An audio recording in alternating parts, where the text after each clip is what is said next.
हैं जिसे कहते हैं आप लोग वो सिकंदर हैं जिन्होंने सब कुछ गवा के सब कुछ हासिल कर लिया। तो मेरे भाई बात यह है कि थोड़ी सी आपकी फतह जो है रिलेटिव है, क्योंकि ऑब्वियसली आपको जो पॉपुलैरिटी मिली वो बहुत से लोगों के नज़दीक, क्रिटिक्स के नज़दीक at the cost of institutions मिली, उनको रगेदा गया, उनको मशहूर करने के लिए सब कुछ किया, मतलब आप मशहूर हो गए। लेकिन चले आपको ये फतह मुबारक हो। अब 2022 आपके नाम रहा, जैसे भट्टी साहब कह रहे हैं, इक़्तिदार से जाने के बाद भी इसको संभालेंगे कैसे? पॉपुलैरिटी को, बेसिकली शोहरत को, पावर को संभालने के लिए भी बड़ा ना टेक्निक और ज़र्फ चाहिए होता है, क्योंकि आप लोग तो किसी को मुंह लगाने को तैयार नहीं है सवाए एस्टेब्लिशमेंट के, किसी के साथ बैठने को तैयार नहीं है। ये मुल्क जो एक डेडलॉक में है। तो क्या अब आप बड़े लोग हैं, बड़े पार्टनर हैं, 60% आप लोग हैं, आप हमारे यहाँ के शेख मुजीब हैं, तो आपको नहीं चाहिए कि आप इनिशिएट करें डायलॉग इन दूसरी पार्टीज के साथ? इमरान भाई खुदा ना करे कि शेख मुजीब हो, मैं नहीं, तो popularity majority wise sir, majority wise. हाँ, मैं आपसे ये बात कर रहा था कि ना हमने कभी इंस्टीट्यूशंस को रगेदा है, ना इंस्टीट्यूशंस की कभी हमने तजलील करने की कोशिश की है, बल्कि हमने तो तकरीम के साथ इंस्टीट्यूशंस के साथ बात ये है कि सीरियस तरीके से सुनाया उन्होंने। जी बात इमरान ये भाई, है कि जो नहीं आप सुने ना, अभी आपका भी अभी इतने लतीफ़े मैंने बड़े खामोशी से बैठ के सुने, मैं तो बोला ही नहीं बीच में उसमें कुछ। सही है ये बात। इनके तो अपने, इनका मैं राज की बात बताऊं तो इनके तो अपने घर वाले इनको कहते हैं कि आप क्या कर रहे हैं उधर जाके, छोड़ें, दफा करें, इसको जाने दें। पर राज की बातें हमने करनी नहीं है अब जो हालात चल रहे हैं। दोस्त यार सब यही कहते हैं। ये इमरान भाई ये असद उमर सोर्स है मेरे ख्याल से। ये यार उनको बोलने दो यार, भट्टी साहब प्रोग्राम से पहले ये तय नहीं यार, हुआ भट्टी का माइक बंद करें भट्टी साहब। जी इमरान भाई बोल। कौन सा वो आर्मी चीफ है जिसको नवाज शरीफ साहब ने बख्शा हो, मुशर्रफ से लेके उसके बाद जो आप खुद सर आप अपनी बात करें, इनको छोड़े, ये तो हैं बुरे लोग, आप इनकी क्यों पैरवी करते हैं? छोड़ते नहीं पीछा। सुने ना इमरान भाई, हमारा पैरवी नहीं कर रहे। हमारा जो प्रॉब्लम था, इमरान खान का जो प्रॉब्लम था, पीटीआई का जो प्रॉब्लम था, वो एक शख्स फर्द वाहिद से था, नॉट विद द इंस्टीट्यूशन। आप मुझे कोई एक बयान दिखा दें कि कभी पाक फौज को या किसी इंस्टीट्यूशन को बुरा कहा हो, नहीं हो सकता।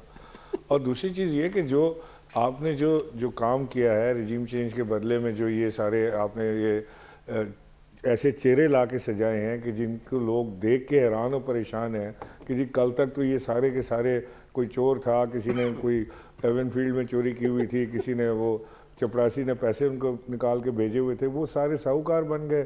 नैब के आपने हाथ पैर तोड़ के बाहर फेंक दिए, कोई आपसे पूछगछ नहीं हो सकती, केस पे केस वापस हो रहे हैं।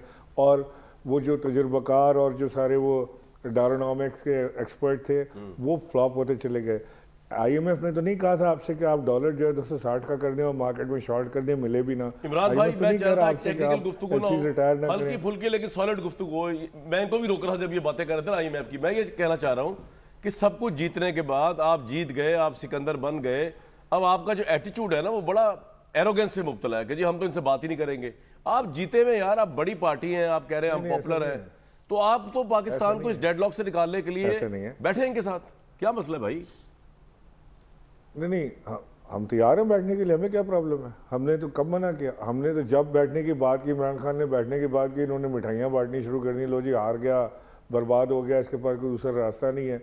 और उधर से उराना सनाउल्लाह जो सुबह शाम गालियाँ बकते हैं, उस सूरत हाल में आप हमें कह रहे हैं एरोगेंस तो उधर मैं ये कह रहा हूँ कि शर्तें लगा के ना मुलाकातें करें, ये कर दूंगा, मैं फलां गवर्नमेंट के साथ शर्तें ना लगाएं। जाहिर है कि ये गवर्नमेंट को रिप्रेजेंट कर रहे हैं ना। हमने हमेशा कहा है, हम आज भी मैं आपसे कह रहा हूँ जी, हम बैठ के बात करने के लिए तैयार हैं, एक 1 पॉइंट एजेंडा के ऊपर। हमारे पास दूसरा इलेक्शन वो तो अगस्त में नहीं होना, क्यों जुबैर साहब? इसमें दूसरा एजेंडा है नहीं मेरे पास। अक्टूबर नहीं, अगस्त में आप तक हुकूमत रहेगी ना, हुकूमत रहेगी। हाँ, तो आप अक्टूबर का तो पता नहीं कौन होगा उस वक्त। तो बात ये है सर, मैं एक ब्रेक तो लूंगा। अब कुछ कहना आपने ऐड करना है इसके अंदर जुबैर साहब कि मैं फिर? मुझे तो इमरान इस्माइल साहब का वो जो कह रहे हैं कि जी हमने तो कभी किसको कुछ नहीं कहा। मेरा ख्याल है अगर पाकिस्तान की तारीख में फौज के खिलाफ फौज के ऊपर जिन्होंने कहा एक कह रहे हैं सिर्फ एक वाहिद शख्स नहीं, ISI चीफ जो हैं उनके खिलाफ इन्होंने बात की और खुल के बात की। DG ISPR उनके खिलाफ, मिस्टर एक्स के खिलाफ, मिस्टर वाई के खिलाफ, वो जो नंबर 2 है ISI में, उनके खिलाफ तो कह रहे हैं पर्चा दर्ज करवाना है। कह रहे हैं कि हमने तो किसी के खिलाफ की नहीं, एक फर्द के खिलाफ की थी। खुदा दूसरी बात ये है, दूसरी बात और जिस अंदाज में मुल्क दुश्मन का है, मुल्क दुश्मन एक्यूज किया है अवाम को of तैयार भी किया murder, वैसे तो इमरान इस्माइल भाई accused की किया पार्टी of ने। murder। यार फिर इतना मुश्किल इमरान भाई ने वो गाना मुझे तो लग गाया रहा था, है आज मोहम्मद जुबैर को नहीं DGI-SPR से बंदा बुला के बिठाया हमने। वो नहीं होता, तब्दीली आई रे।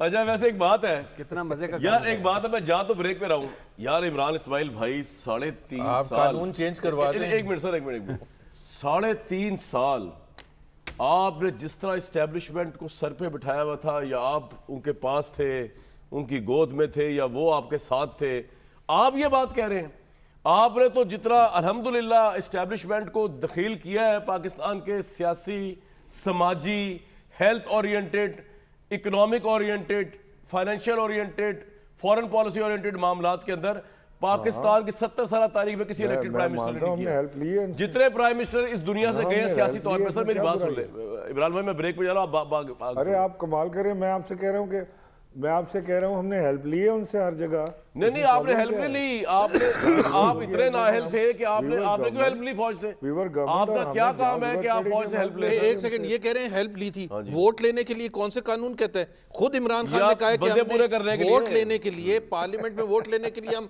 एजेंसीज के पास जाते थे। कमाल कर रहे हैं, नहीं, कह रहे हैं कि मैं तो जहां में यार, हेल्प चाहिए, और जुबैर जहां भाई में रहने हेल्प दें, चाहिए, बात को तोड़ कमाल हो मरोड़ ना गया पेश करें। भाई। ये आपको कभी वहां नहीं कहा हेल्प नहीं वोट लेने चाहिए के लिए होती की थी। अच्छा जी। आप लोग एक्सपर्ट हो गए हैं बात को घुमाने के।